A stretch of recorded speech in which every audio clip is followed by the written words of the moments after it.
This episode, we encounter aliens in our Fab Fact. There's something shifty going on in the Randomizer. and we head to Elstree Studios with Maurice Bright. That's all coming up in Pod 94 of the Gerry Anderson Podcast.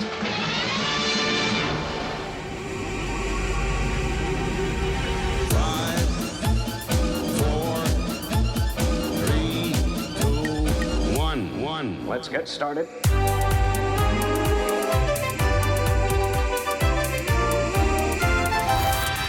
Let's go.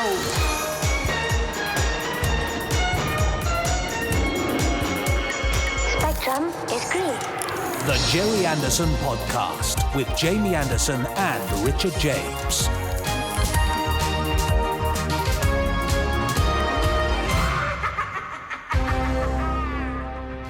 Well, Pod 94 of the Gerry Anderson Podcast. Yes. And since we last spoke, Dickie James, yes, the Jamie world Anderson. has changed quite a lot, hasn't it? Yeah, you've noticed. Mainly because I think you've moved house, is that right? That's right. That's the big thing that's happened in the world this week. I'm speaking to you from a different house. Is there anything else newsworthy Congratulations. going on, I wonder? I mean, that's covered all the front pages of the papers and all the news websites as far as I know. Well, I mean, what a week it's been.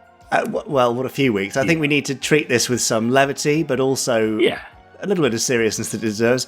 Podsterons, we hope you are safe, well, and coping with the current restrictions across the globe. Yes. What a crazy time. Feels almost a bit like an Anderson storyline, except we are all the heroes by doing our bit and staying at home. There's no international rescue, although I want to thank right now everybody who's working in the NHS, in hospitals across the globe, in local government, in law enforcement, in groceries, in food delivery, logistics. Absolutely. You're all brilliant. Thank you for doing what you're doing. Obviously, we'd be really stuck without you. Yeah. But yes, do send in your stories of Anderson-worthy heroism. Oh, nice.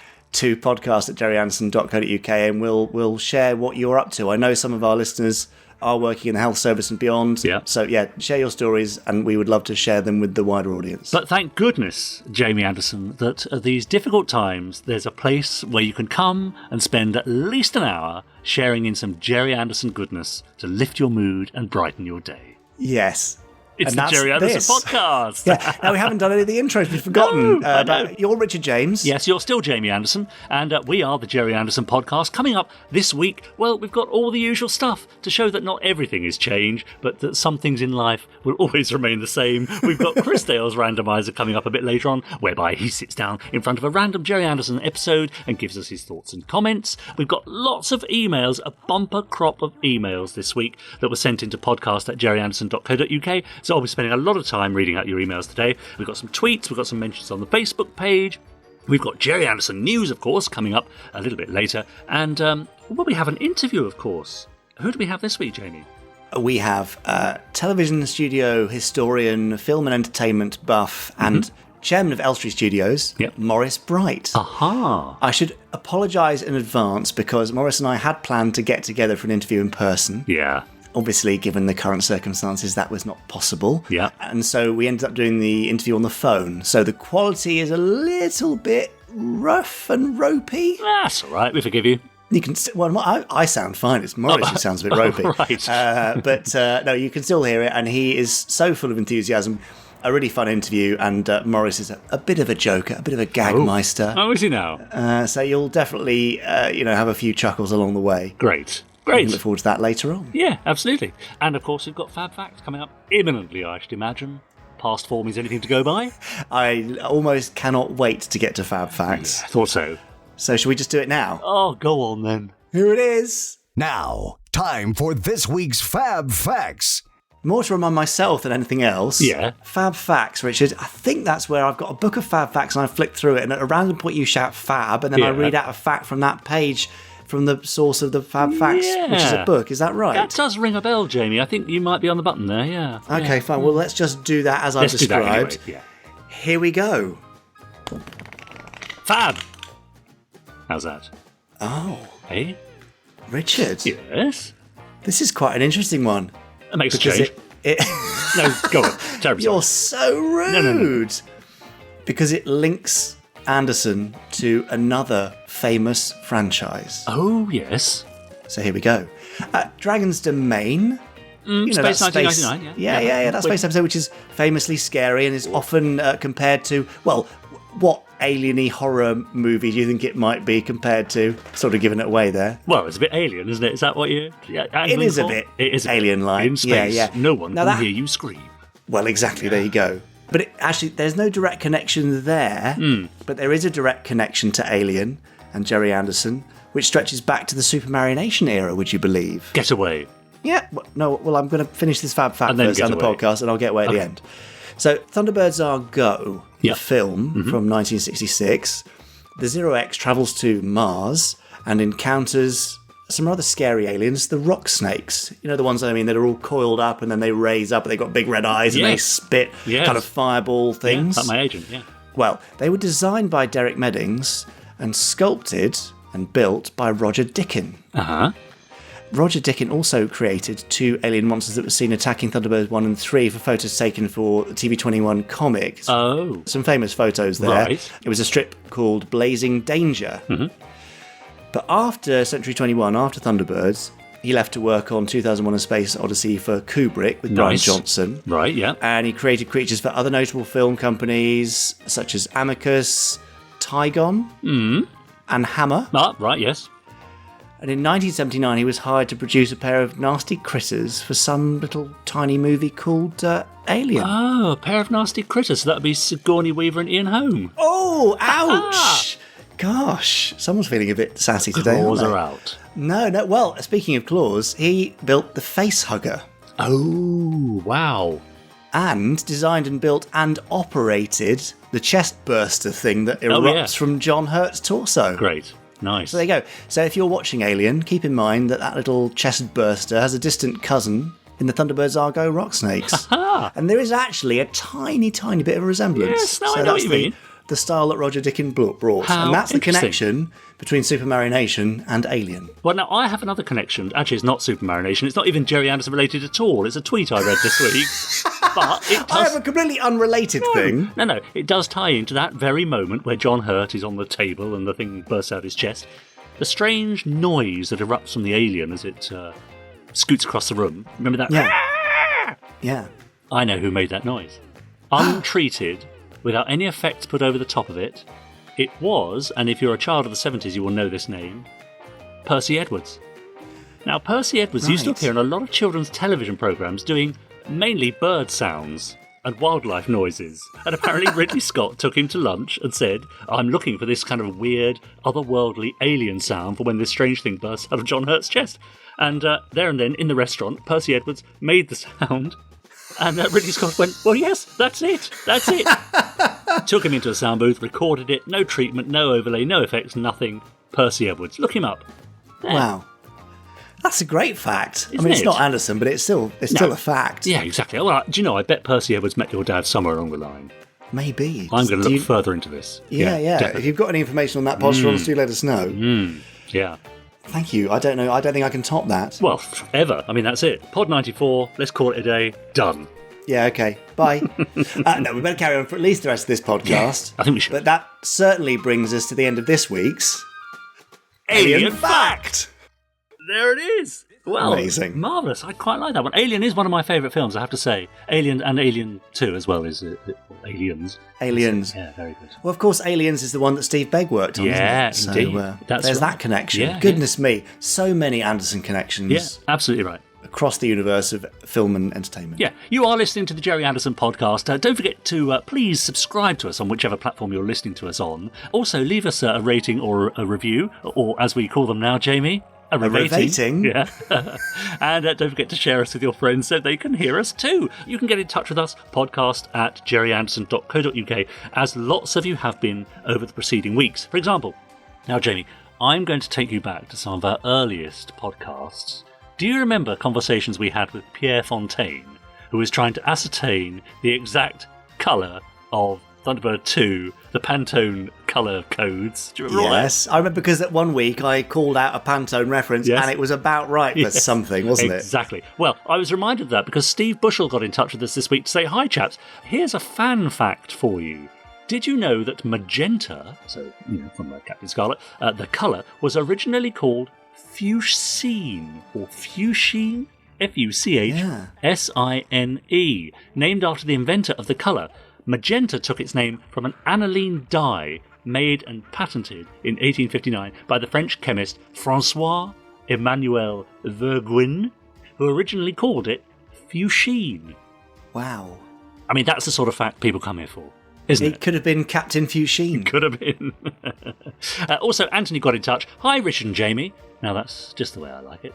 He says, I saw that a limited run of Terrahawk's vinyl LPs will be released for Record Store Day in 2020. The notes say that the Into the Breach episode from the Big Finish Volume 1 release is included, as well as theme variations. Would you know what these theme variations are? I.e., have they been released on the other Big Finish Terrahawk volumes, which I already have, like the Cocktail Bar Piano Suite or the 12-inch version? Nevertheless, the LP and cover look beautiful. 1010 from Anthony. Well, Anthony, I've got no idea if Record Day is even happening this year currently because of the current COVID-19 situation. It may be moved online. I just don't know. Wow. So, yes, the Terrahawks vinyl, it's been produced. It exists. I've got no idea when you can get your hands on it. But the opening and closing extended themes were previously released in 1984 on vinyl. Haven't been released since, as far as I'm aware. So you won't have heard them on Big Finish, you won't have heard them on any soundtrack to date, you wouldn't have heard them anywhere else unless you had that original vinyl release from the early 80s. Right. And they're really nice. They're kind of like mini opening and closing suites, I guess. Great. Sort of 5-6 minutes long each. Yeah, really, really nice and great kind of remasters as well. So haven't heard them at that quality for... ever, basically. Yeah. Also, I should mention that Into the Breach is the story that we've got a little cameo from Dad in as well. Oh, sweet. Yeah, you'll have to listen to that. But he plays the voice of a Zeroid. I think Zeroid 29. Oh, yeah, right. That's his name from 1929, the year he was born. I see. Very good. There's your answer. Yeah, love it. Fantastic. Yeah, keep your emails coming in. Also, I'll be dipping into our Facebook group a little later on. That's facebook.com/groups/Podstrons, I think. And also, don't forget you can tag us on Twitter. #Gerry Anderson Podcast or him, I'm Jamie Anderson, and me, Richard N. James, and we'll see your tweets there. Exactly. That's where you will see those things. Indubitably. Now, Richard, yes? do you know one thing that people are definitely not getting enough of right now? Right, what's that then? It's news. Oh, I feel like nobody's watching the news or listening to the news. Yeah, that's true. News is a thing of the past. Yeah, who needs news? Let's help everybody out with a dose of Gerry Anderson news. Here it is.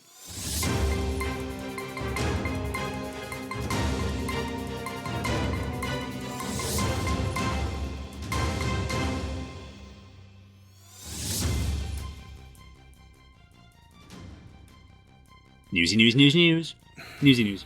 Yep, we are back to that. Thank you, Richard. Anyway, Richard. Yeah? I've heard that there's a competing podcast about to launch. Oh, what? I know, can you believe it? That nasty rogue, Chris Dale. Oh, no, not him. Curses. He's only gone and set himself up with his own blooming podcast. Has he now? Yeah. What's that all about then? Well, do you know, you won't be expecting this. No? It's called the Gerry Anderson Randomizer. Oh, I think I might know where this is going.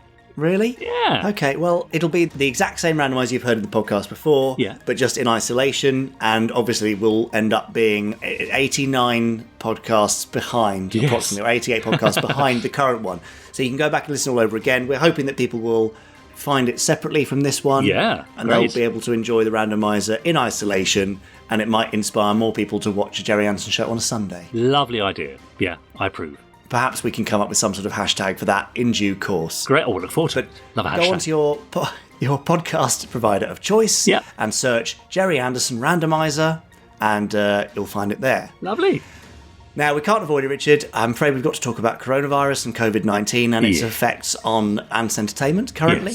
Yes. Obviously, it has had some effects, some fairly major ones. All commissioning, pre-production, production, etc. has been suspended. So there have been things that listeners will know about that have been paused. Things they don't know about, which have been paused. We are still doing some development in the background, which is still very much active and going very well. But basically, anything that you've heard about to date is going to be delayed We don't know what the knock-on effects are going to be within the industry, but it's a little bit uncertain right now. Yeah. So we can't bring you any information about new Anderson bits and pieces, which is very disappointing for us.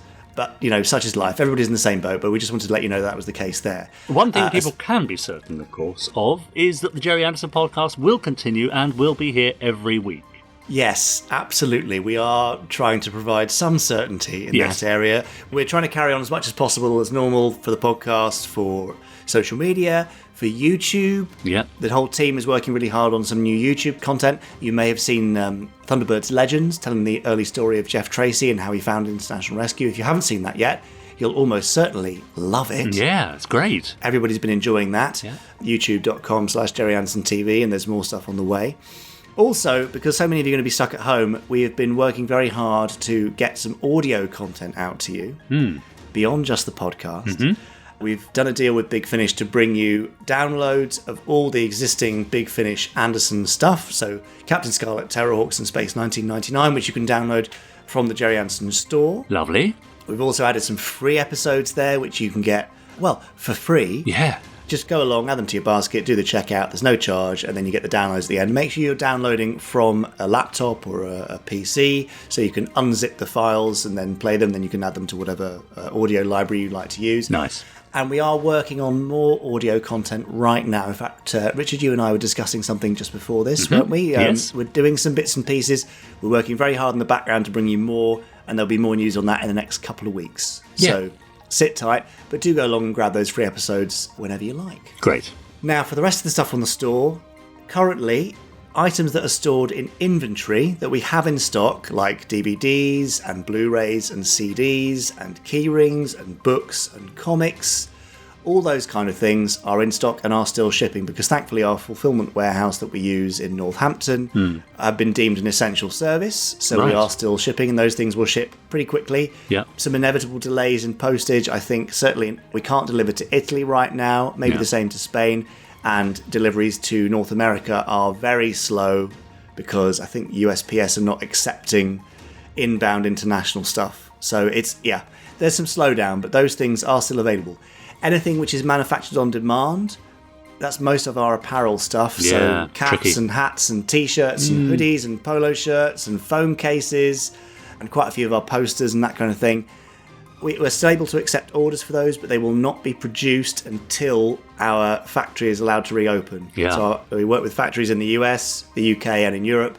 They've all been closed, understandably so, but you can still order stuff. If you do, it'll be placed in a queue, and the minute the factory is reopened, it'll be produced. But just so you know, if you do order, a Father Unwin t-shirt, Oh, yeah. or a Stingray hoodie, or a Eurosec baseball cap, they will be queued until we can open again. Yeah. But, thank you to all of you who've been still coming along to the Gerry Anderson store and buying stuff, despite everything that's going on. We realise that Gerry Anderson goodies and merchandise are not essential items. Aren't they? Come on. Well, believe it or not, in the current circumstances, we accept they're not essential, but you guys still coming along and support us means a huge amount, because that means that we can continue doing what we're doing, and doing what we're doing is things like making this podcast. Absolutely right. Yeah. So thank you, everyone. More news as we have it. Mm-hmm. Now on to some sad stuff. Yeah. Yeah? 2 sad passings in the Gerry Anderson universe in the last week. Yeah. David Collings. Yeah. Who was in the Psycho Bombs, the UFO episode, playing Daniel Clark, the guy that ripped open a fence with his bare hand. Cool. He was also in Sapphire and Steel and Doctor Who. Mordred in Mordred Undead. Yes, he was. And he even played the Doctor in one of Big Finish's Unbound Big Finish dramas, where Ed Bishop was the baddie, would you believe? Well. Now, I spent quite a few hours with David where we were doing some documentary work for the UFO Blu-ray release years ago, and he was a lovely chap. Really dapper gent. He was wearing what seemed to be like a 70s velvet suit. Lovely. He looked super smart, but just 5% dishevelled, which kind of worked, kind of made him cool. So great. A really lovely chap, so that was very sad to see. And our other sad loss this week is Bill Pearson, who, Richard, of course, you will know Absolutely. as one of the lead model makers on Space Precinct. Yes. Bill started in the 70s with Doctor Who and Blake Seven and Red Dwarf, and then Alien, of course. Yeah, extraordinary. So another Alien connection That's there. right. Flash Gordon, Casino Royale, Duncan Jones's Moon, in which he basically enabled them to make the film on a really low budget because he was able to do all this model work rather than having to do it all CG. Yeah. And he even worked on the Thunderbirds 2004 live-action movie. So, yes, and very sad. And Bill had a particular drawl, Scottish drawl. He did. And he would often leave me an answer phone message or whatever just to check in about how things are going. Because he was so keen on what we were trying to do with model work and keeping kind of the tangible alive. That's very sad as well. Yes. So, thoughts and best wishes and condolences to David and Bill's family, friends, and anyone who was connected with them. Yeah. So there we go. Sorry to end our news this week on a downward beat. Well, as we often say, it happens, doesn't it? You know, with such a legacy that lasts over such a long period of time, we're going to lose people. That's the way it is, but we celebrate them. That's what we're here for. We remember them and we celebrate the legacy that they leave. Yeah, and in fact, I'll tell you what, to celebrate Bill's legacy in particular, over the next couple of weeks, we will put up a couple of free episodes of Space Precinct on the Gerry Anderson YouTube channel. Oh! In Bill's honour. Fantastic. You can go along and enjoy those. They'll be up, yes, probably the first and second week of April. So stay tuned for those. Great. YouTube.com/Gerry Anderson TV. And that brings us to the end of this week's Gerry Anderson News. That was the news! That was the news! Oh, I've missed you singing I know that. You have. I could tell by the little look on your face. Yeah. I think it might have been wind, actually. Oh, right. Okay. Now, going back to emails, people have been sending in some messages. Podcast@gerryanderson.co.uk. You asked either the last pod or a pod before that, I don't know, I lose count, for some retro metabolism requests. In other words, what has gone missing from the Gerry Anderson podcast over the last 94 pods that you think might be worthy of resurrection? Well, Simpsons Clips 24, of course, got in touch to say hello, Richard and Jamie. Simpsons Clips 24 here. So I was listening to the end of the last podcast when you got talking about retro metabolism requests, and that got me thinking, would it be possible to bring back the Plot of Peril? I rather enjoyed contributing to that segment, and I'd like to do it again. Fair enough. Also, Big Al says, "This is the voice of Mr. Ron," or something. He says, "Surely it's time for another Plot of Peril. They were always out of this world." Sorry, I'll stop now. Honest, he says, from Big Al. Plot of Peril seems to be quite popular. Maybe we'll bring that back. Okay. Shall we do? Let's do a pod 95 Plot of Peril then. And maybe we'll announce the winner for our 100th. How's that? Good idea, yes. Now, obviously, we should say our 100th. Yeah. Hoping to do something in public. Yes. You know, have you all along somewhere, have a bit of a pod party. Yeah. That obviously isn't going to happen with the current restrictions, but we're going to look at doing something. We'll find a way somehow. Yeah. Perhaps we could record live with an audience. Oh, crikey. Eh? I did, as in a virtual audience. Right, okay. I did look at a couple of solutions for that. That's something we might experiment with. We'll try and do something, but obviously our options are a bit limited, That's so right. apologies in advance. But, you know, Pod 100 is but 6 weeks away. I know. Crazy. It's crazy. Robert Smith got in touch to say hello and a very good afternoon to you, Jamie and Richard. Today I received this fantastic soundtrack album of supercar music by Barry Gray. It was wonderful to hear it on vinyl for the first time, a pure joy to listen to. It joins my first Gerry Anderson television soundtrack vinyl album of UFO. Me and my younger brother David both listened together, David listening through my mobile phone. I'm enjoying the podcast. Have a wonderful weekend, Jamie and Richard, and I look forward to the next one. Kind regards from Robert Smith. So thank you very much. Yeah, well, we love a bit of supercar. The soundtrack sounds amazing, doesn't it? And it's such a lovely colour as well, the vinyl one. Isn't it? Sherbet lemon. Beautiful. Yeah, that's right. And finally for now, dear Jamie, Richard and Chris, says Paul Warner. Shameless plug inbound, he says, long-time lurker and listener here on YouTube. So I've had this idea for a video floating around in my head for years that never really came to fruition in terms of actually editing it together. But due to certain circumstances, he says, I found myself with some free time and motivation to get back into editing. Anyway, here's a quick preview of what I've done so far. Hope it can bring a bit of fun and escapism amidst all the doom and gloom, just like the podcast. So that led me to think, how are you spending your time? I know we have a lot of enforced spare time on our hands at the moment. Are you finishing that project that you always wanted to finish, or are you starting something that you always wanted to start, Gerry Anderson related? Are you writing a bit of fan fiction? Are you doing a bit of Gerry Anderson art? Or are you editing your own Gerry Anderson video? Let us know what you're going to be doing with your spare time that might be Gerry Anderson related, and we'll read it out next time. Perfect. Now, the video and the clip that was being talked about in that email, for copyright reasons, we cannot put it out on the podcast. No.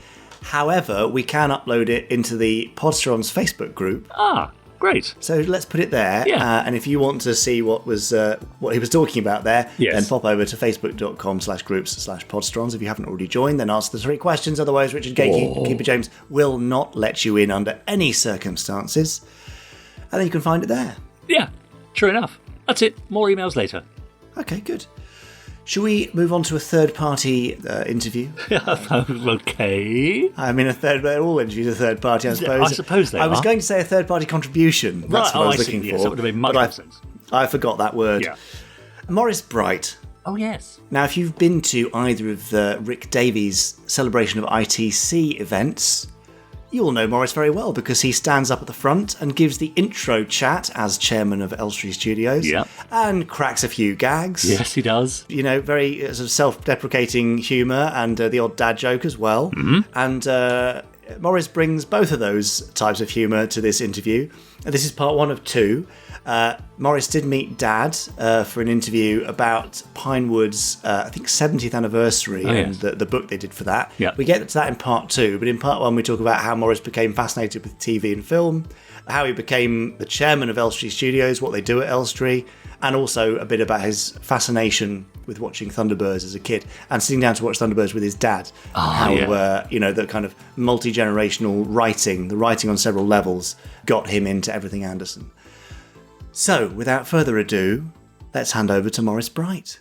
Hello, Jamie. Yes, I'm Maurice Bright. I'm a freelance author and have also produced some documentaries in my time. The books tend to be about factual entertainment, so I've written books on the histories of Pinewood Studios, Shepperton, Elstree Studios, and worked with people like Dame Thora Hird. And I've done about 8 or 9 books written and co-authored.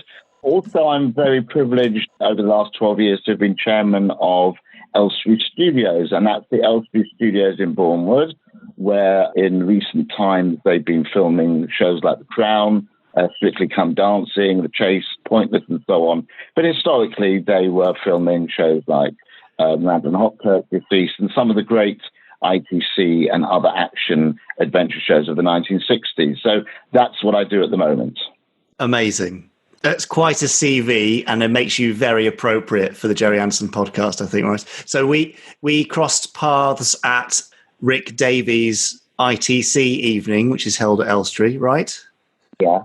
Well, absolutely. I mean, look, I like to be part of these events for a couple of reasons. Firstly, I think it's wonderful that we can put on events whilst people are still alive to be able to say thank you for the joy that they brought us through their productions and their shows. They're all getting much, much older. Sadly, we lose people all the time. So it's wonderful while we can to get together. We all go to unveilings of plaques and memorial services, but I'd rather, in addition to that, be able to say to people thank you while they're still alive.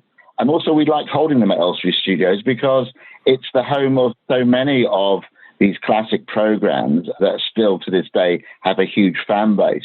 And it just feels that extra bit special if you're going to get people together and you're going to say thanks and reminisce, to do it in a place where many of the shows are made. So it's always fun to come to these events. And I enjoy them very much, as I know you do. Yeah, no, there is something lovely about having the people there while they're there in a place which feels nostalgic, and not just because it's been, decorated to feel so, but because it is the home of those shows. So I'm interested in, first of all, Maurice, how have you got into being Mr. Studio Historian? Where did that start? Well, I've always been very interested in film and television. I have 3 great passions in my life. One is my politics, and I'm involved with the local authority. One is the entertainment side of things, and I'm involved in the studios, and I'll come to that in a moment. And the other is my family and my children. And I'm able to indulge and be part of and play a contribution in all those 3 things. Now, where we get involved with Elstree and the local authority is that Elstree Studios, formerly known as Elstree Film Studios, but of course we make more than just film now, we make television, media and so on. Elstree Studios is owned by the local authority. It's owned by Hertfordshire Borough Council, who took it over back in the late 90s when Brent Walker, who were the previous owners of the site, tried to asset strip it and sell it off for development. They'd already got permission to sell half of it to Tesco next door with the promise that that money would be invested in the industry. The industry was changing at the time. They'd invest it in the studios to keep the studios going. But then they were saying, look, these studios aren't making money. Studios generally aren't making any money anymore, and it's time to sell it off. And there was a big battle with the local authority, which I was not a member of at the time. I was a broadcast journalist in London. And so my passion for film and television and my journalism at the time came together for me to be part, if you like, of a very visual and very loud campaign to help save it. The council at that time then saved the studios. Brent Walker couldn't pay the bond. The council took it over, invested money in some sound stages. And then by the time I got to be elected in 1999, my aim with other councillors was to ensure that actually this wasn't seen as some glee club that the council owns the studios like they might own a golf club or something. You're going to see lots of famous people. I think in the first 5 years, I think I saw Eamon Holmes and Noel Edmonds in the car park once. It wasn't supposed to be some big glee club. It was supposed to be something which was an income generator for the local authority, but at the same time protecting the heritage of what was, Hitchcock made the first talking picture there. The first 3 Star Wars films were made there. The first 3 Indiana Jones films were made there. And whilst heritage and whilst looking back is very important, and that's part of what we're doing today, you have to be, as it were, set for the future if you want to keep these businesses going. So it was finding a business model that worked, telling the industry that we're still around, investing in the site. And now, what are we now? I've been on the council 20 years. 20 years later, Elstree is in healthier state than it has been in a generation because of the investment in technology, showing people we're around, being welcome to all types of production. We can talk about that later, the inherent historical snobbery about whether you're making film or television in the studios. We don't do that. We welcome everyone. And as a consequence, now Elstree, small but perfectly formed, a bit like its chairman. But we're doing. So I'm the only one that says that. But it's doing very, very well, and I think that's because it's a family. It feels like a family. It's small, well loved, well looked after, and we're very, very proud of it as a local authority. But I'm also very proud of it for the industry because it's providing lots of jobs, good for the local economy, and all the profit doesn't go to shareholders. It doesn't go to people in the banks. All the profits go to the council to pay for services for the local people. So it really is a studio of the people for the people. Great civic pride to have huge shows made there. But at the same time, it's paying for services. So it seems to be a great success story at the moment, and I'm very proud to be part of that. Yeah, fantastic. Well, I didn't actually know about the more recent history of the studio, so that's really nice to know, and must be extra rewarding then to mix your top 2 passions. I'm leaving the kids to one side for a minute. Well, yes, the children, we take it as read, and people will say, well, why didn't you say your children first? Look, they're in the top 3. What more do you want? Exactly. That's fair. The reality is, as I've said, that I'm quite lucky because the position of chairman of the studios doesn't go with leader of the council. I happen to be the leader of the council, but I was chairman first. It falls on the local authority to put someone in to chair the authority, to chair the studios. The reason being that you don't want local councillors to run a film and television studios. You want industry professionals to do it. So we have a board that's made up of industry professionals and local authority members who keep an eye on it and help look at the strategy, but don't actually run it themselves. And we have a wonderful team of people who run our studios, and that's why they're so successful. So I'm not advocating that local council laws should run businesses, but certainly we need to make sure that we've got the people in place to do so. It's like any business. Any producer will tell you, your dad was a producer. You've got to get the right people in place to make something work. Yeah, absolutely. It's not one person. It's a huge team effort for all these things. So I can clearly hear a huge amount of passion in your voice. I mean, you're a very passionate man. I've heard that in your various. You're very kind. I don't know what time of the day this is being broadcast, but yes, passion is one of many middle names people have given me. Well, I will definitely remember that, Morris, and I'll look out for it on your business card in the future. Thank you. And on clearly, my TV. You can go on. It's fine. I was going to say, clearly that passion must be something long-standing, and I'm hoping if we pop back in time, we're going to find that there is at least some Anderson inspiration in your distant viewing past, or not even that distant viewing past. So where has that passion for entertainment come from? It's always been there. I had a relatively happy childhood. I mean, I didn't get on exceedingly well with my father, but I mean, it was just, I was one of 4 kids. There was always a lot of noise in the house. And I used to like to escape to the television that we had. We had a colour television fairly early on. In those days, I think it was 21 inch if you were lucky. It was a square box, 4x3, no HD, so fairly grainy, not brilliant sound. But I would escape there and I would watch. Well, of course, you didn't have the ability, as you do nowadays, to watch anything you want when you wanted to watch it. You only actually had 3 channels at that stage. You had BBC One, BBC Two, and ITV when they weren't on strike, which they were on the odd occasion in the late 70s. And you had to watch things when they were on. And I would sit and I would watch when I got back from school. I always remember on Thursday afternoons, you'd have ITV would put on a series of Abbott and Costello films, for example, at 4:15 before their news. Or the BBC on a Wednesday in the summer would have a carry-on series after Nationwide at about 6:45. They could run it round to about 10 past 8 when they had their drama, because, of course, BBC dramas were made to last for 50 minutes, so they could sell them across the world for an hour slot with advertising. And I'd have to say to my dad, look, Dad, this, and I was supposed to be in bed at 8, and my dad was a bit tough on these things, and he was also an accountant. He wasn't stupid.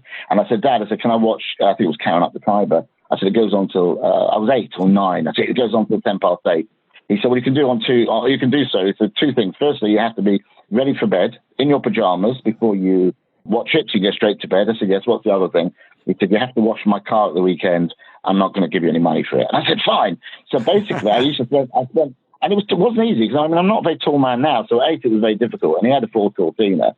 And I spent most of those formative years getting to watch all these funny, fun programs. My hands were quite chapped because I used to wash my father's car a lot, and I didn't have any money. But that's where the passion came from. It was escapism. It was just, I say, escape the noise, escape the brouhaha, and put something on that really made you feel just quite warm, and you felt part of something.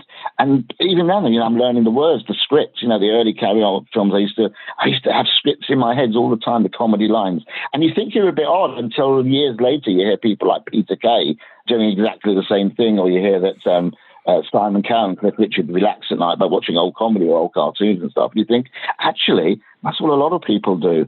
Everyone needs to escape a bit. And that was how I did it. So the passion was there very, very young. Always doing the silly voices, loved Kenneth Williams, a big hero for me. And thankfully, later on, I got to meet him.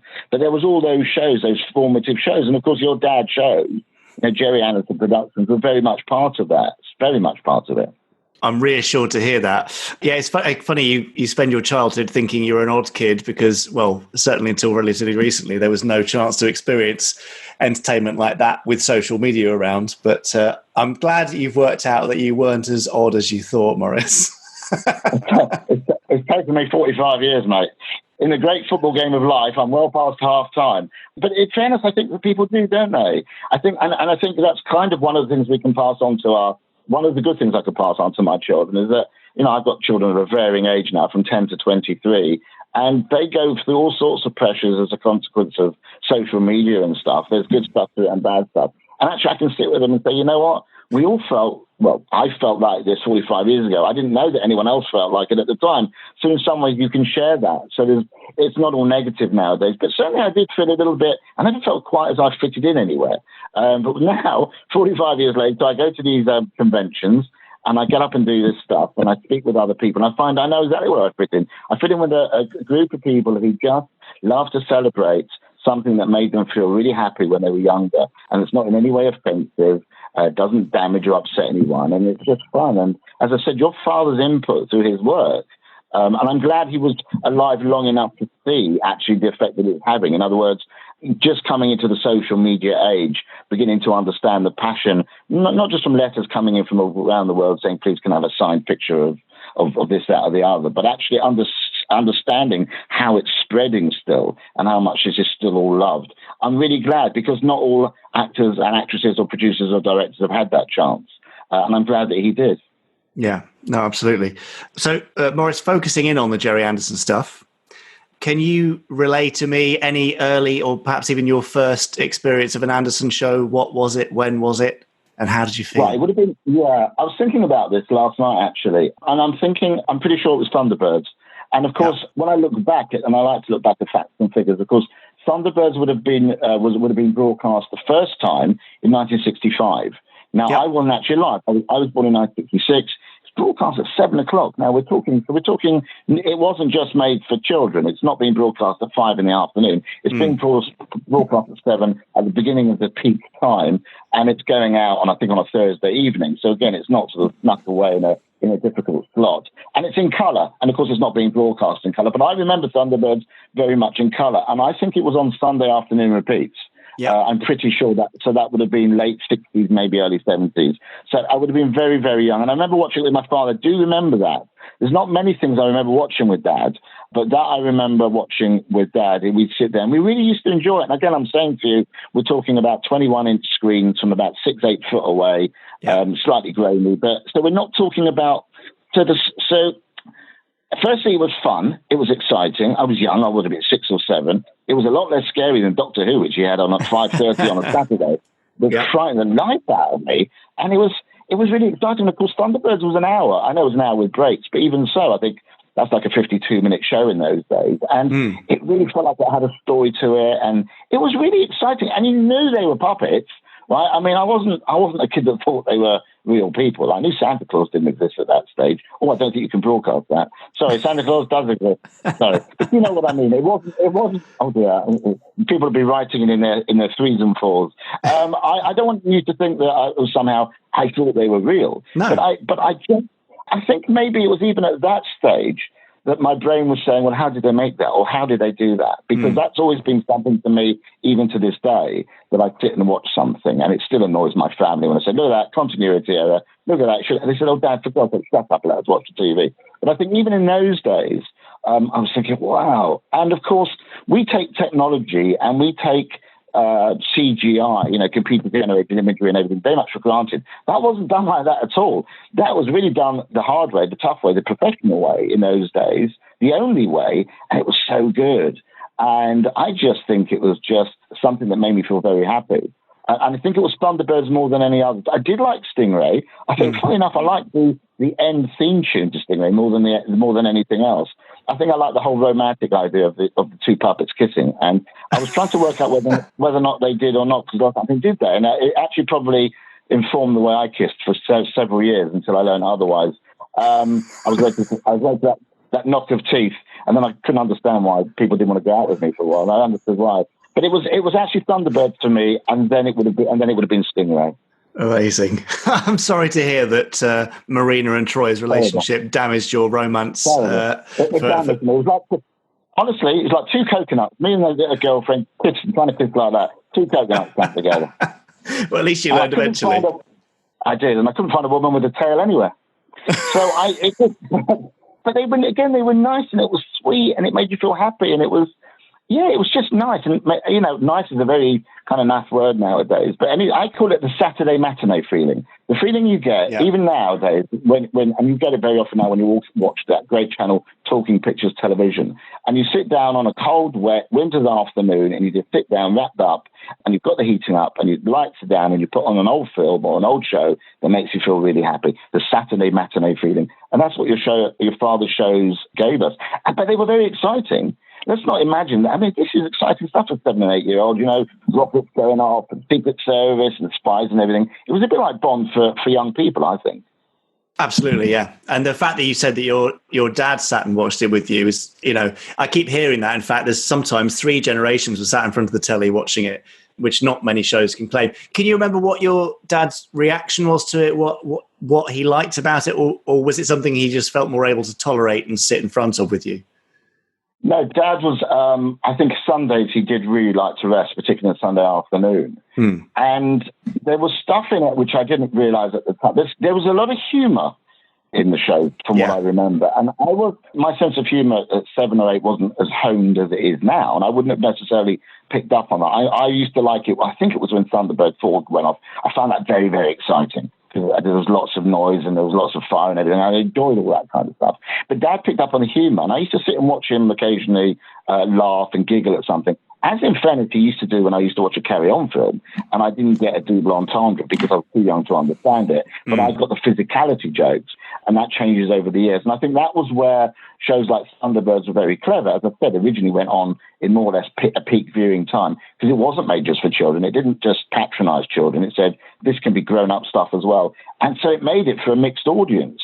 And I think anything that could get a family to sit together over a weekend. And you're talking about a time when, yes, there was Doctor Who, which did that, and so did other shows like entertainment, like Generation Game and so on. There wasn't that much of it, and it's only been in recent times on a Saturday night you've been able to find programs that can get families round together, although sadly now the young people tend to be on the media at the same time. But even so, there wasn't that much of it around. He didn't tolerate it. In other words, it wasn't on because we wanted to watch it necessarily, because Dad was very proprietorial around, well, when we did get a remote control, it was a box with a wire that you plugged into the TV. Yeah. And it had two buttons on it. One was for volume and one was for, it may not even be that, it might be just you channel up and down. There's 4 kids and a cat in the house. We're running a house, kept pulling the blasted wire out. So he used to get very angry about that. But that aside, no, he didn't tolerate it. He watched it because he actually quite enjoyed it. And I think that's very nice. And I think I could see that he enjoyed it. And that probably added to the enjoyment. I can't think of many programs that I watched with Dad. Mum, I used to, as I was a little bit older, I watched Rumpole of the Bailey, a great drama of the 70s and 80s. That was when I was allowed to stay up to 9 o'clock. But children's or young people stuff tended to be light entertainment, Doctor Who and Thunderbirds. Yeah. It's always pleasing to hear that kind of 2-level thing works, because I'm always saying to people now that was part of the magic of the show. Like you said, didn't talk down to the kids, but it's very clever, a very difficult thing to do to successfully write on 2 levels for a kids and family audience. So clearly something worked there. But it's about respect, isn't it? It's about, my father was, and this is not a counselling session, by the way. I know this is a podcast about your father. But my father was brought up, I suppose, maybe so was Gerry, but brought up, if you like, by parents who would have been brought up in Victorian times. And so perhaps, as I grew up with 4 children and a lot of noise around the house, Dad was very much feeling to be seen and not heard, probably because he just wanted a bit of peace and quiet and a glass of whiskey. And I think the very fact that there were occasions when we could all sit together and have a laugh and share the joy of something. And I used to look at him, I think my kids do it today, to see if they've got a joke or they've got something that they think is funny, to see if the adults got it, because it kind of makes you feel a bit more grown up. And I remember those moments. So I didn't have many televisual moments, but the ones that I did tended to be weekends when Dad was home. And as I've said, it tended to be the sorts of light entertainment shows and drama, because Thunderbirds is really that drama, but live action drama with puppets. Was really quite groundbreaking, and there wasn't anything like it. To be honest with you, I haven't seen anything like it since, really. I mean, you had spitting image for grown-ups, I suppose, in the 80s, and is looking about making a comeback. But what Gerry Anderson and Anderson Productions did was pretty unique, and it's still universally admired now, isn't it? It is, despite the fact that it's now, well, Thunderbirds in particular is 55 years old, so it's always nice to see that continuing admiration. Thanks, Maurice. Yeah.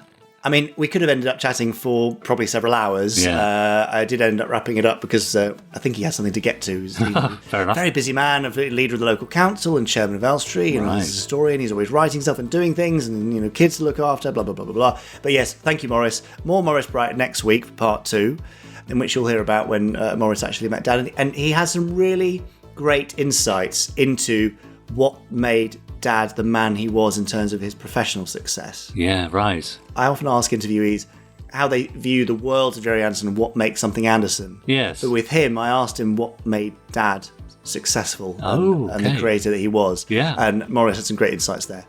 So more of that next week. Great. Can't wait for that. And after that, I've already got an interview with David Holt, who was a voice artist and who was the voice of Captain Thrice. Well done. Great. And Sproggle in Lavender Castle. Lovely. So we have a few Lavender Castle fans who were very pleased about that. Quite right. And beyond that, we'll work something out. We'll have to, because we can't really get together at the moment, can we? I mean, I've got something pending, as you know. I think I told you a couple of weeks ago. Yes, indeed. Someone who I've mentioned previously on this podcast at last got back to me and said they would be willing indeed to do an interview. Yes. When his schedule allows, possibly at the end of April. So maybe by then things might be a little bit clearer. I don't know. Fingers crossed. And we may be able to do it over the phone anyway, so I'll see. Yes, definitely got a few more on the way, and weirdly, it's easier now than ever because people are doing less and less busy. But now we're remote, trying to get set up for remote recordings is a bit tougher. Yeah, exactly. There we go. We will get there. We will, of course we will. Now, Ian Thompson has emailed us, podcast@gerryanderson.co.uk. Hi, Mr. A and Mr. J, he says. Further to your request for ideas to replace the soon-to-be-completed primer videos over on YouTube, on the Gerry Anderson YouTube channel, How about, says Ian, a series profiling the voice actors from the Anderson puppet shows? There are some great actors, some well-known and others who are not so well-known. This would be informative and would shine a spotlight on some of the names we recognise from the shows we love but do not know much about from a biographical point of view. What do you think, FAB or SIG? As always, keep up the great work. We all appreciate what you do. Yes, says Ian, even Richard's very subtle inputs about the fact that he was in Space Precinct. I don't like to talk about it, Ian. When will you have heard that? Because you never say anything about that. Thanks for bringing it up, but, I like to keep that on the lowdown. So there we are. Yeah. He suggests, well, that's rather like Chris's Beyond Anderson series, isn't it? I was going to say, we already do that, Ian. Beyond Anderson, right. We've got Ed Bishop, Cy Grant, Denise Breyer, and Shane Rimmer. Yeah. Those four episodes done. And I'm sure in the coming months, Chris will want to work on more of those. Yeah. So, yes. But if you haven't already checked out the Beyond Anderson episodes, then go to the Gerry Anderson YouTube channel, scroll down on the main channel page, and you'll see a playlist right there. And you can watch all four in one go if you like. Yeah, exactly. Paul got in touch. Hi, Jamie James and Richard Anderson. Well, that's one way of solving the problem, I suppose. Yeah. It says, it goes without saying, so I'll say it anyway, to say thank you for everything you do, and Chris Dale and the rest of the team, in keeping all the fans entertained with all the new content. I know, new content. It's almost like there's brand new Gerry Anderson stuff being made right now, isn't it? And I haven't said that for a while. Unless it's been paused by COVID problems. Yeah. I grew up, says Paul, watching Terrorhawks, but also Captain Scarlet and Thunderbirds on reruns, and they all caught the imagination of a young and enthusiastic model maker. After finding the podcast and Facebook group, which is a great community, he says, absolutely, Paul, I've enjoyed finding more shows like Joe 90, sorry, Jamie, that I wasn't really aware of. My question is, given that many of the model props from former series were not considered valuable after filming, but would now be considered very valuable items, I wondered if the approach to the new Firestorm series, and the top secret stuff we're not aware of, is different, and the models are kept for some future use, whatever that might be. Keep up the great work, FAB, Paul. So that's interesting, isn't it? Because, of course, back in the day when they made these things, they didn't keep stuff on the off chance that it might one day be worth, have some value to it. I guess that hasn't really changed. No production goes into production thinking, well, we'll keep this model because one day it'll be valuable.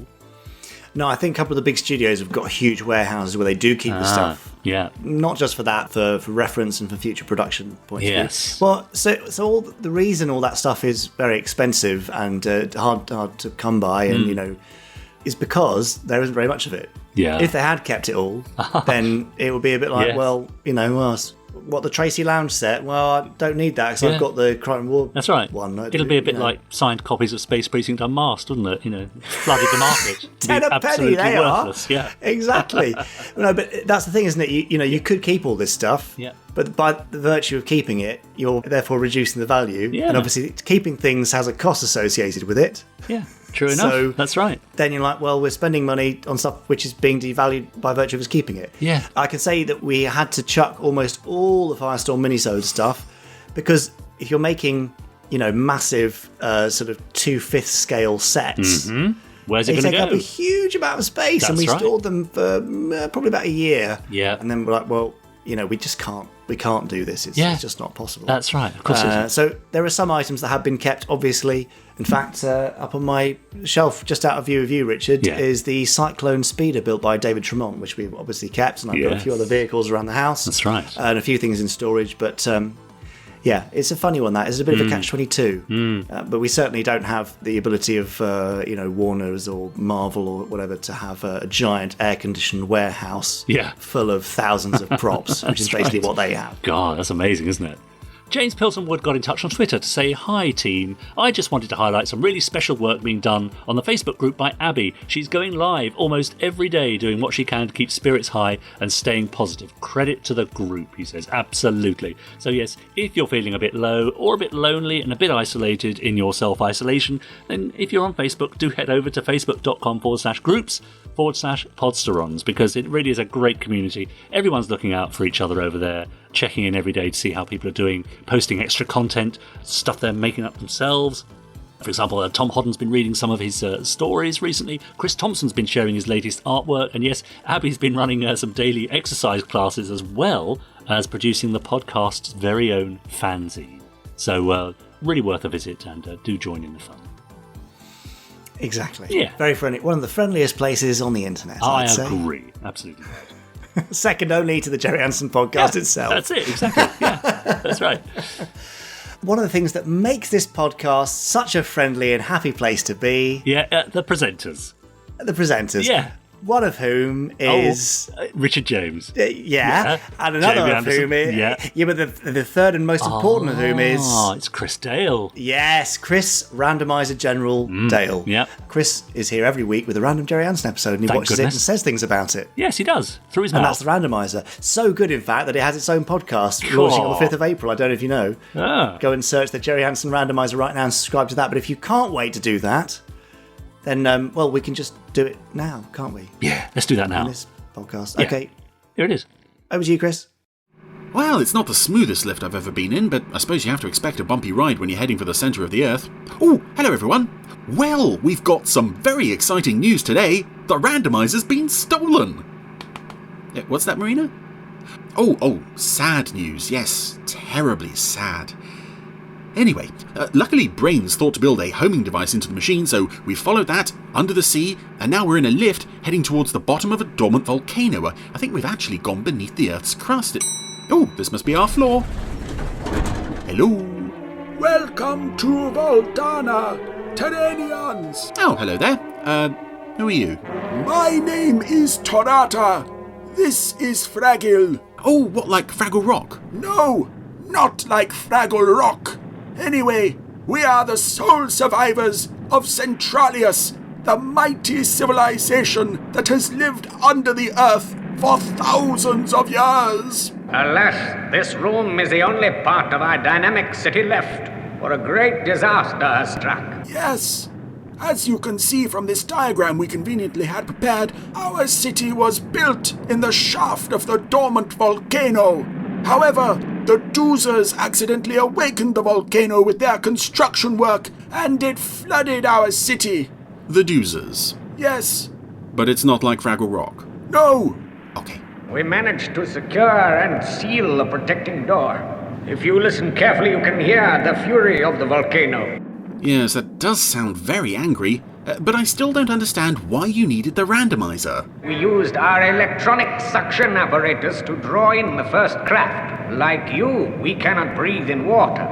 We needed a craft to reach the terrain. Alas, the machine we chose was full of computer banks. There was no room for us.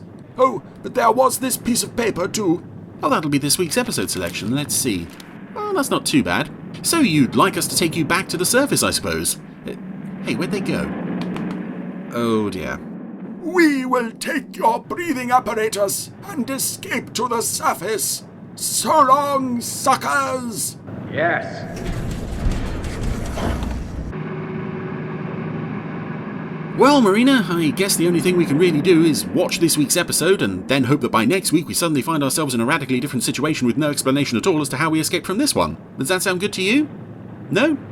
Me neither. But unfortunately, it's all we've got. Anyway, here's new Captain Scarlet with Shapeshifter.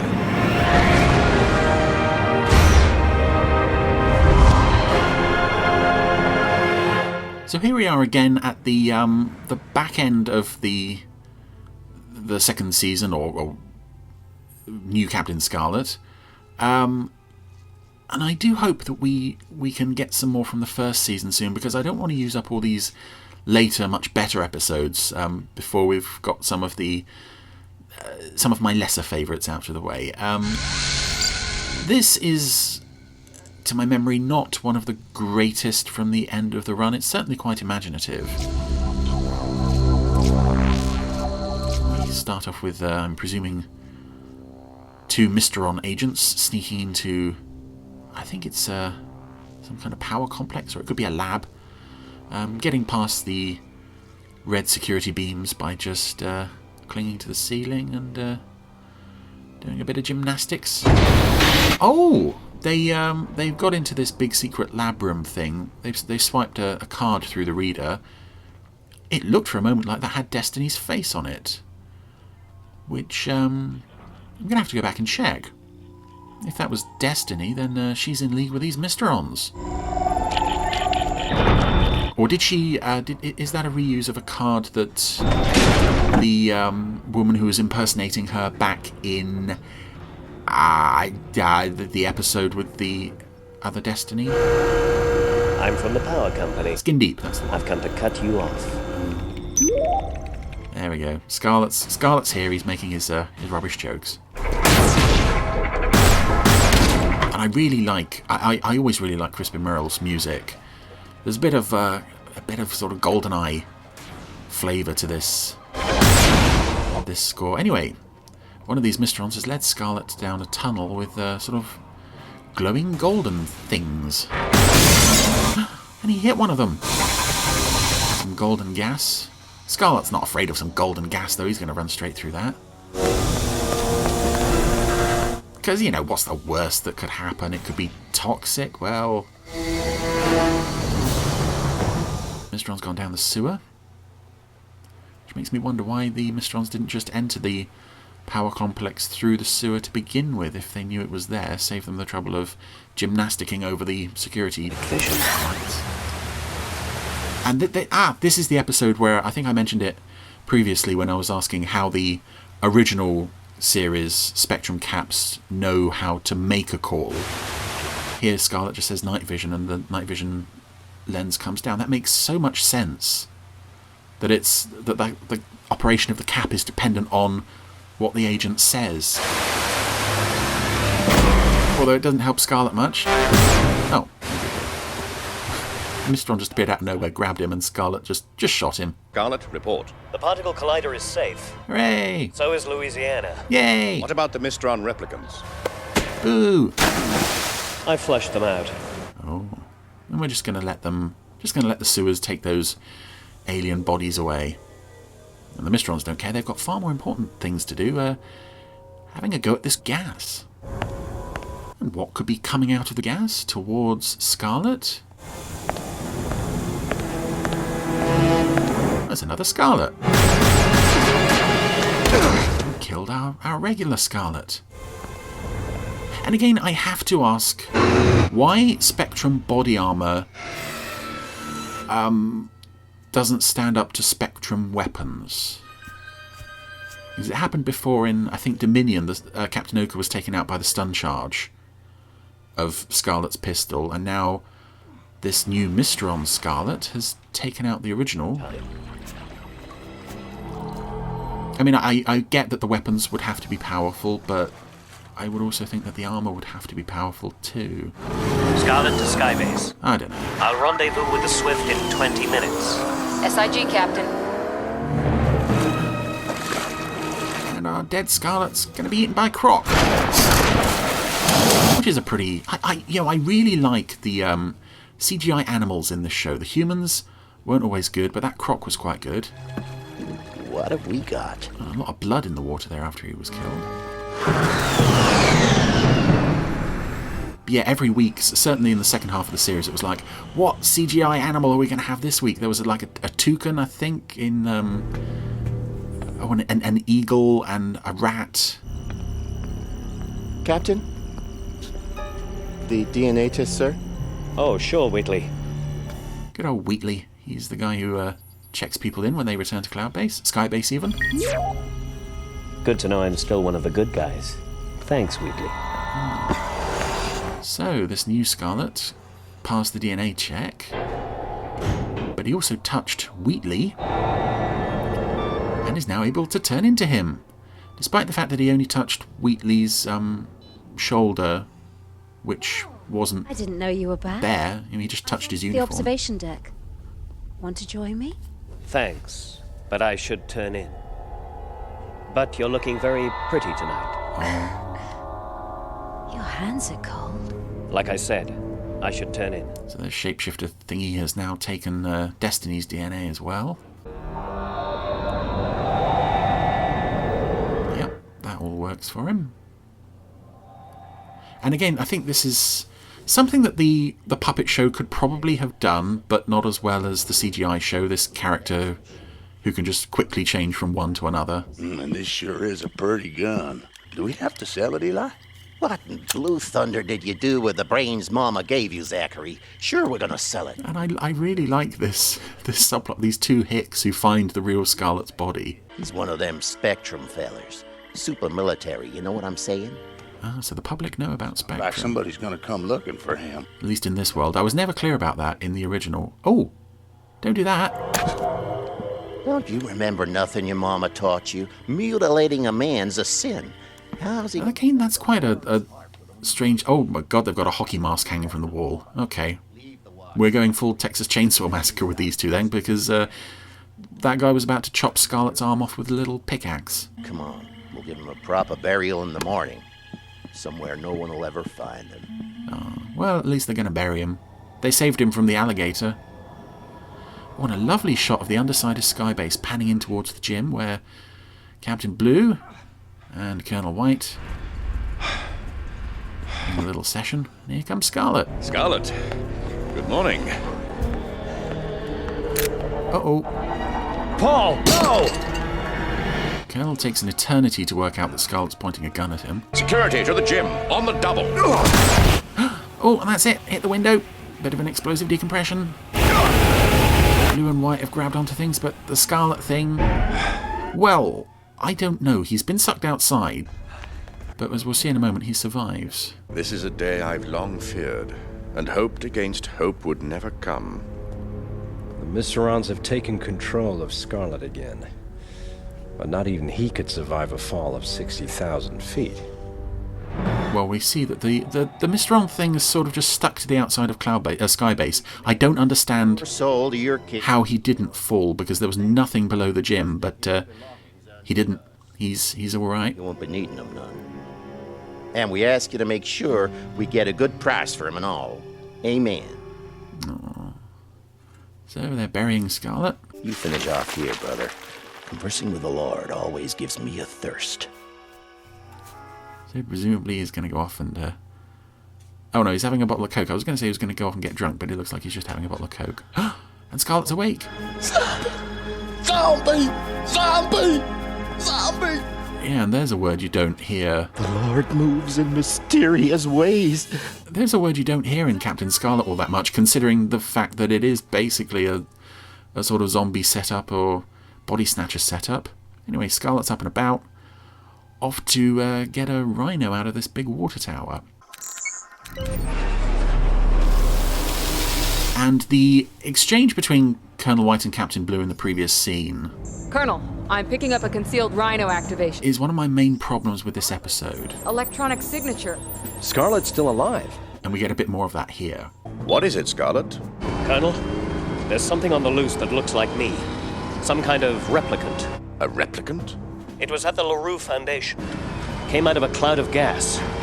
I wish there was a chance, Colonel, but the DNA test when Scarlet came aboard was positive. It was Scarlet, no one and nothing else. If only we could believe you, Scarlet. But now you belong to the Mysterons again. No! You tried to kill me. This, I think, comes too late in the series. We could take that chance. For it to be credible. Aye, Scarlet. But Colonel, it wasn't...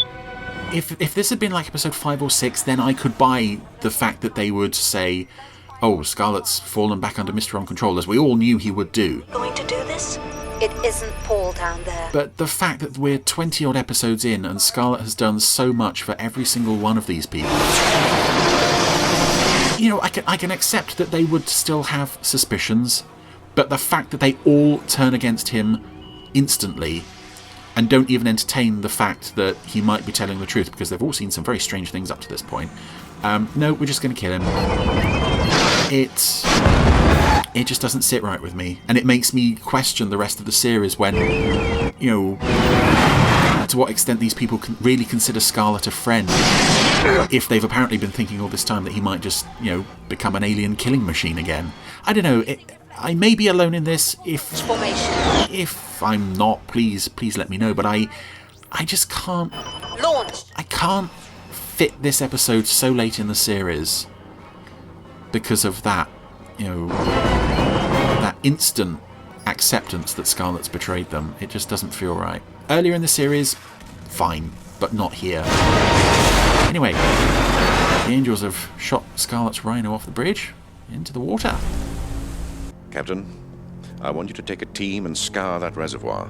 Scarlet cannot be allowed to escape. Yes, sir. I don't like this any more than you. He was a good friend, But now he's gone. Remember that. Sir. No, you can't just dismiss the possibility that he was telling the truth. I mean, if he was... Why would he... If he wasn't telling the truth, why would he phone up and say, hey, there's this thing on the loose that looks like me, you should probably keep an eye out for it? He got away, but I don't know how to feel. I know. I can't help it, but part of me's pleased. Well, don't be. It wasn't Scarlet that got away. It was a Mysteron. I'll be in my quarters. Yeah, well, we won't be looking for you. A full-scale search for Scarlet's in operation, and I love this shot. The divers found the rhino here.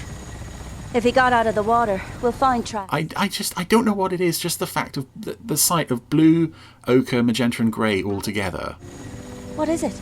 It just feels so... When I had him on the floor. Comfortably old school, is all I can say for that. What didn't? He was so cold. What are you saying? What if Scarlet was telling the truth? What? The guy who's our friend and who's saved us all on multiple occasions? He might be telling the truth. Well, you know, we can explore this possibility. You know, if you want to be really crazy about it. Is this something to do with those terrorists last night? In a way. I want to know what you're using that yellow gas for in those storage tanks. Oh, you don't want to... Oh, there it is! There it is! Lieutenant Green reading Milk Float Weekly, her favourite magazine. Hi, Destiny. Which I used, I put a shot of the real Green, not the real Green, the Super Marionation Green, the original Green, reading in one of my Scarlet mashup videos. Anyway, Shapeshifter Destiny has now taken the form of Lieutenant Green. And atoms can't be destroyed, they simply become something else. There are atoms within all of us that once belonged to the stars and to other people. Do you know it's said that all of us have 1 billion or so atoms that were once part of William Shakespeare? Fascinating, Professor, but... I love this show's approach to sneaking in tiny little sort of... I wouldn't say that was educational, but just sort of, you know, it's a fun fact for you. Going on for years. One day we'll be able to take a tank of gas like that, input the atomic code of anything from a ham sandwich to a sports convertible, and voila! One day? What about now? Well, we couldn't make the ham, never mind the sandwich. So you couldn't say... And I'm very hungry. Technology like that is generations away. But the Mysterons have it. Come on, Paul. Let's go teach him a lesson in physics. So Blue believes him now, suddenly. The Mysterons used Raynaud's gas. And created another Scarlet programmed to kill.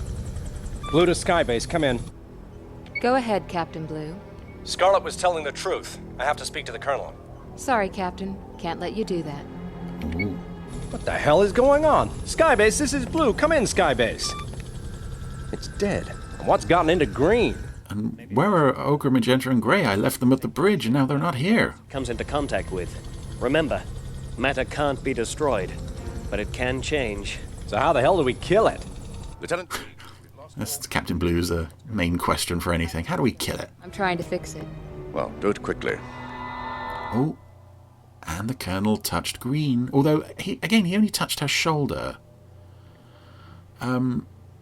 Which I suppose actually makes sense. If the uniform is part of the shapeshifter's makeup, then it makes sense that the shapeshifter can take White's DNA from his hand touching her uniform. But it still doesn't explain how the shapeshifter took Wheatley's DNA from just touching his uniform. If that makes sense. Anyway, the Colonel, or Shapeshifter Colonel, has now taken over engineering. Engineering. Why are we altering course? Because Skybase is going to crash, Colonel. Oh, that's very cool. Right on top of Houston. No. And for once, the Lieutenant Green's screen does not have the words engineering emergency flashing on it like it so often did in the background. Relevant. We have 20 minutes before Skybase... When for once we do actually have an engineering emergency. It's okay, Destiny. I know. Something that looked like me attacked Serena. And took her shape as well, I think. Are you fit? It could just be you in a mood again. Then signal all personnel to evacuate. You're going to abandon Skybase? The engineering doors are blast-proof, and whatever's in there has closed off the air ducts. We can't get in to stop it. There might be a way, Colonel. Are you going to tell Houston that you're about to fall on top of them? Personnel, evacuate Skybase. All personnel, evacuate. And again, this may just be me. Not a drill. I am a real sucker for evacuation scenes in shows. I don't know why, I just like seeing extras running around and stock footage of the vehicles taking off. All other personnel to the Alpha. It happened in Space 1999 a couple of times. It happens in UFO, I think. The final episode of The Prisoner is another good one. Again, I don't know why. I just like sort of those evacuate the ship or the base scenes. Yeah, lots of vehicles taken off. Yeah, more vehicles, stock footage everywhere. Love it. I couldn't describe why I like evacuation scenes, even if you paid me. Scarlet has 7 minutes. There won't be time to get clear. I understand, sir. But I'm staying. Yeah. Scarlet won't fail. Oh, and Green would never abandon Colonel White no matter what. Or love these shots as well of Skybase descending from the clouds. And it's always nice when occasionally in the Super Mario Nation and CGI shows when you realise how vulnerable this essentially floating base in the sky is. You know, disappearing beneath the clouds. It's time to split a few atoms. Ooh. I'm pure atomic matter. You can't destroy that. I don't need to destroy... All the characters in this show have been to Quip School. I think Scarlet spent about 10 years there. Oh, and this is good. The shapeshifter Scarlet has grown himself a solid metal arm. And again, this is the kind of story where I wish the episodes were a bit longer. Because this idea of the shapeshifter could easily have been a two-parter. Would have given the story a bit more time to breathe. But as it's not perfect anyway, I suppose we're better off with what we've got here. Oh, that's it. Scarlet's knocked the replicant thingy into the generators. 10 seconds to impact. Oh, they're almost touching the skyscrapers, and now the engines are back on. Control. Good old Scarlet. And the city, for considering we don't... How did you destroy it, Scarlet? ...see all that much of it, looks pretty good. But you can change it into energy. You could say I've left it charging our batteries.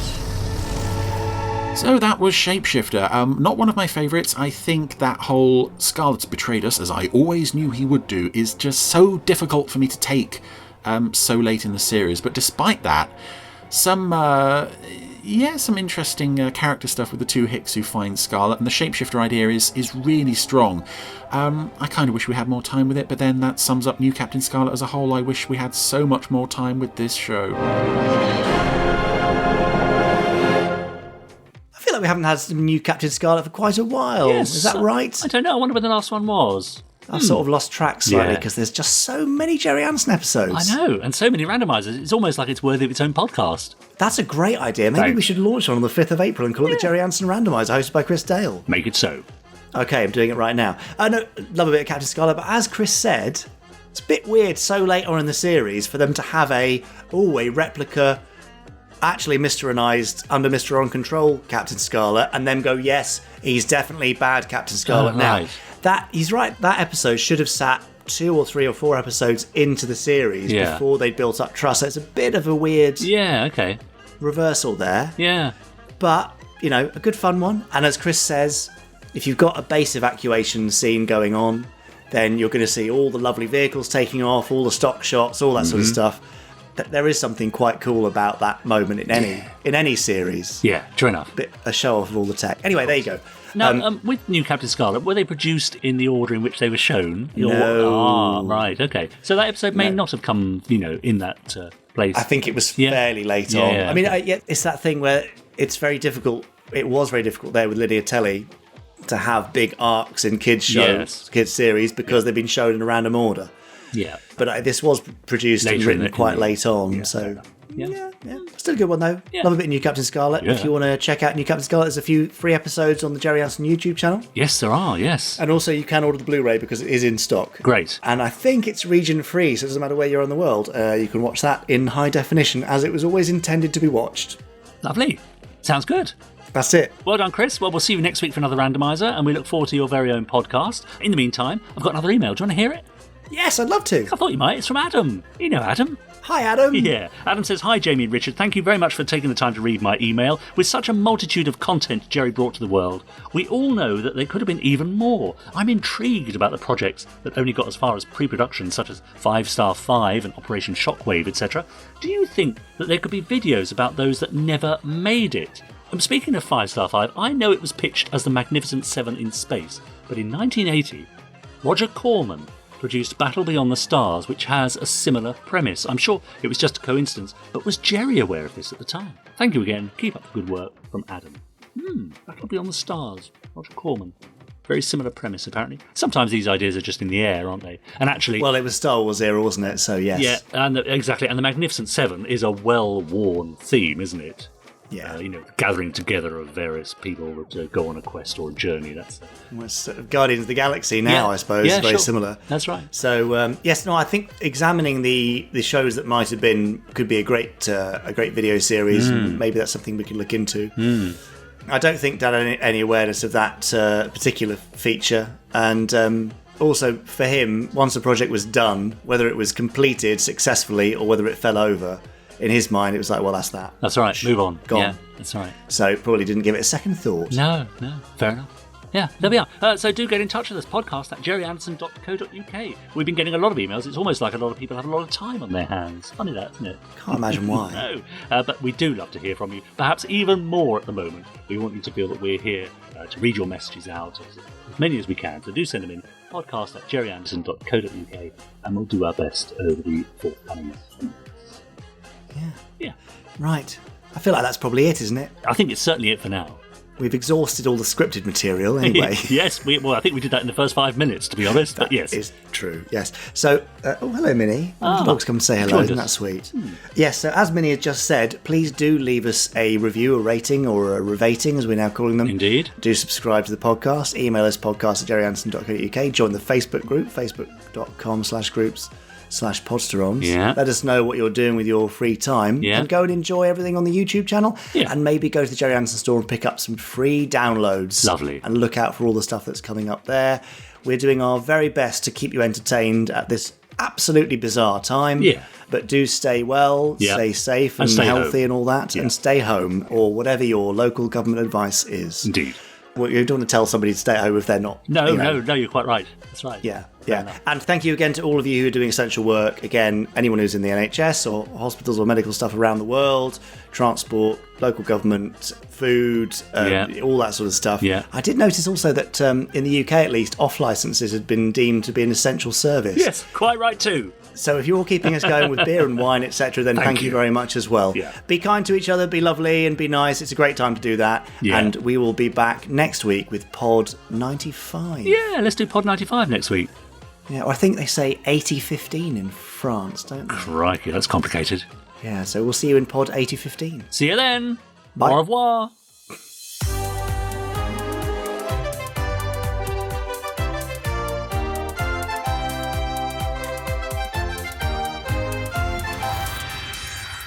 Stage 1 complete. Let's go.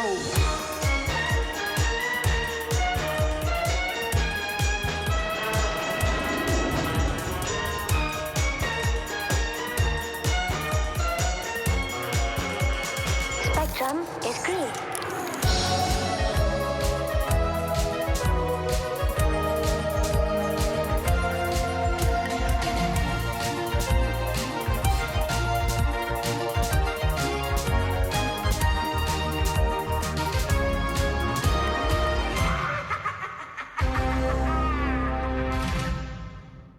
So, Jamie?